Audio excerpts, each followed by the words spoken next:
বিগত 16 বছরে যত জুলুম আর নির্যাতন হয়েছে, সবচাইতে বেশি নির্যাতন করা হয়েছে দাড়িওয়ালাদেরকে আর টুপিওয়ালাদেরকে। কথা বলেন ঠিক না বেঠি? এই 16 বছর এই আলেমদের নির্যাতনের পিছনে যাদের হাত ছিল, আল্লাহ বলছেন এরা হচ্ছে সাইর নামক জাহান্নামের অধিবাসী। বলি নাউযুবিল্লাহ। ফেরেশতারা তখন তাদেরকে জিজ্ঞেস করবে, আলাম ইয়াতিকুম নাযীর, ও জাহান্নামীরা, তোমাদের কাছে কি ভীতি প্রদর্শনকারীরা আসে নাই? তোমাদের কাছে কি আল্লামা দেলাওয়ার হোসেন সাঈদী আসে নাই? তোমাদের কাছে কি ডক্টর মিজানুর রহমান আজহারী আসে নাই? তোমাদের কাছে কি মসজিদের খতিবরা তোমাদেরকে আল্লাহর কোরআন থেকে তোমাদেরকে সতর্কবাণী শোনায় নাই? আলাম ইয়াতিকুম নাযীর, ও জাহান্নামীরা, কেন তোমরা আজকে জাহান্নামে আসলে? তোমাদের কাছে কি কোরআনওয়ালারা, হাদিসওয়ালারা কোরআনের বাণী নিয়ে ঘোরে নাই? জাহান্নামীরা সেদিন কি উত্তর দিবে জানেন? জাহান্নামীরা বলবে, ক্বালু বালা, ও ফেরেশতারা, অবশ্যই আমাদের কাছে এসেছিল।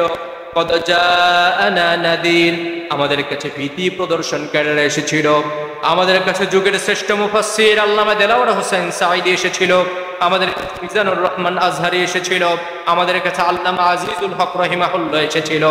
আমাদের কাছে সব জামানার বড় বড় আলেমরা দাওয়াত পৌঁছেছিল। কিন্তু সেদিন এই জাহান্নামীরা বলবে, ফাকাযযাবনা, আমরা আলেমদেরকে, মুফাসসিরদেরকে, ভীতি প্রদর্শনকারীদেরকে আমরা মিথ্যা প্রতিপন্ন করেছি। বলি নাউযুবিল্লাহ।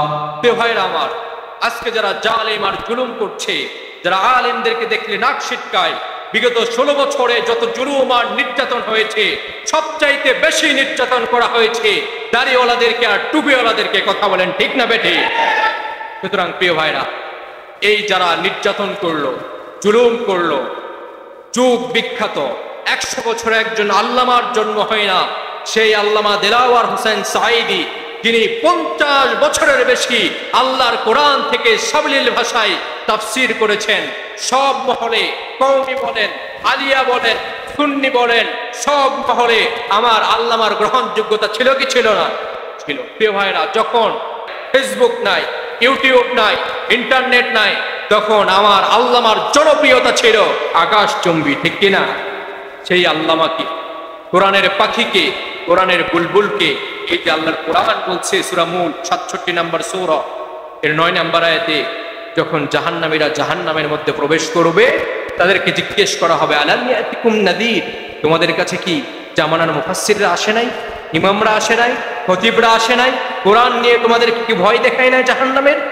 তখন যারা 16 বছর জুলুম করলো, পৃথিবীতে এখনো যারা জুলুম করছে, তারা সুন্দর করে জাহান্নামে জ্বলতে জ্বলতে বলবে, ক্বালু বালা, কেন নয়, অবশ্যই আমাদের কাছে আল্লামা সাঈদী এসেছিল। বলি সুবহানাল্লাহ। কিন্তু সেদিন জাহান্নামে যাওয়ার পরে আর এগুলো বলে পার পাওয়ার কোনো উপায় আছে? নাই। তাহলে যেই আল্লামাকে সব দলমত নির্বিশেষে গ্রহণ করলো, সেই আল্লামাকে জালেমরা 13টি বছর কারাগারে রেখে তাকে হত্যাকারী বানালো, ধর্ষণকারী বানালো, মিথ্যাবাদী পর্যন্ত বানিয়েছে। ঠিক কিনা?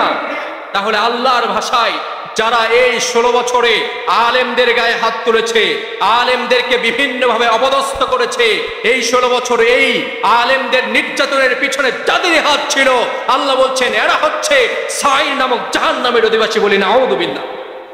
তাহলে প্রিয় ভাইরা, তাহলে জালেমরা কোথায় যাবে? সাইর নামক জাহান্নামে যাবে। যারাই ভীতি প্রদর্শনকারীদের কথা শুনবে না, তারা নিজেরাই কিয়ামতে বলবে, ফাকাদ্দাবনা, আমরা মিথ্যা প্রতিপন্ন করেছি, ওয়া কুলনা, আমরা বলেছি, মা নাযালাল্লাহু মিন শাই, আল্লাহর পক্ষ থেকে কিছুই নাজিল হয়নি। বলে নাউযুবিল্লাহ। প্রিয় ভাইরা আমার, তাহলে 1 নম্বর জাহান্নামের দরওয়াজার নাম হচ্ছে সাইর। এই সাইর নামক দরওয়াজার মধ্যে 1 নম্বর শ্রেণীর মানুষগুলো যাবে যারা সতর্ককারীদের সতর্ক শোনে নাই। আল্লাহ রাসূল সাল্লাল্লাহু আলাইহি ওয়াসাল্লামের সতর্ককারীদের ব্যাপারে বলে গিয়েছেন, আদম আলাইহিস সালাম থেকে শুরু করে হযরত মুহাম্মদুর রাসূলুল্লাহ সাল্লাল্লাহু আলাইহি ওয়াসাল্লাম পর্যন্ত যত নবী আর যত রাসূল এই পৃথিবীতে এসেছিল, আল্লাহ রাব্বুল আলামিন সবাইকে ভীতি প্রদর্শনকারী রূপে আল্লাহ তাআলা প্রেরণ করেছিলেন। সবাইকে আল্লাহ রাব্বুল আলামিন ভয় দেখানোর জন্য প্রেরণ করেছিলেন। এমনকি আপনার নবী, আমার নবী জনাবে মুহাম্মদুর রাসূলুল্লাহ সাল্লাল্লাহু আলাইহি ওয়াসাল্লামকে আল্লাহ রাব্বুল আলামিন স্পষ্ট ভাষায় জানিয়ে দিয়েছেন, লাস্তা আলাইহিম বিমুসাইতির, ও নবী, তোমাকে আমি প্রেরণ করেছি ভীতি প্রদর্শনকারী রূপে, তোমাকে আমি দারোগা হিসেবে পাঠাই নাই তুমি মানুষদেরকে ধরে ধরে নামাজে আনবা, মেরে মেরে ইসলামের কাজ করাবা, ইসলামকে রাষ্ট্র ক্ষমতায় বসানোর জন্য মানুষদেরকে ডেকে ডেকে মেরে মেরে দারোগার মতো করে ধরে ধরে তুমি ইসলামের পথে আনবা। লাস্তা আলাইহিম বিমুসাইতির, ও আল্লাহর নবী তোমাকে আমি ভীতি প্রদর্শনকারী রূপে প্রেরণ করেছি। আল্লাহর নবীকে আল্লাহ ভীতি প্রদর্শনকারী করলেন। এখন আপনাদের প্রশ্ন হতে পারে, হুজুর আল্লাহর নবীকে তো আল্লাহ ভীতি প্রদর্শনকারী রূপে পাঠিয়েছেন, আল্লাহর নবীর পরে তো আর কোন নবী আসবে নাকি? আসবে না। আল্লাহর নবী শেষ, খাতামুন নবিয়্যিন, শেষ নবী।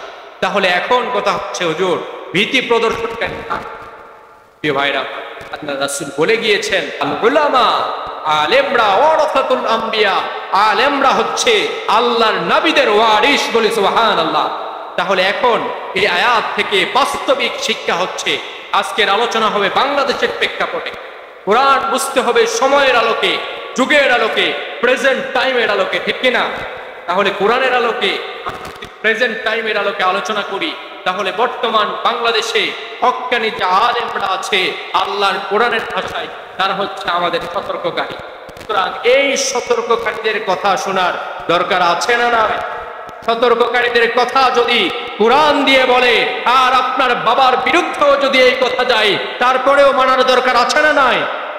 প্রিয় ভাইরা আমার, এজন্য নাম্বার 1, যারা এই আলেমদের কথা শুনবে না, যারা সতর্ককারীদের কথা শুনবে না, এই মানুষগুলো আল্লাহর সাইর নামক জাহান্নামে যাবে বলে নাউযু বিল্লাহ।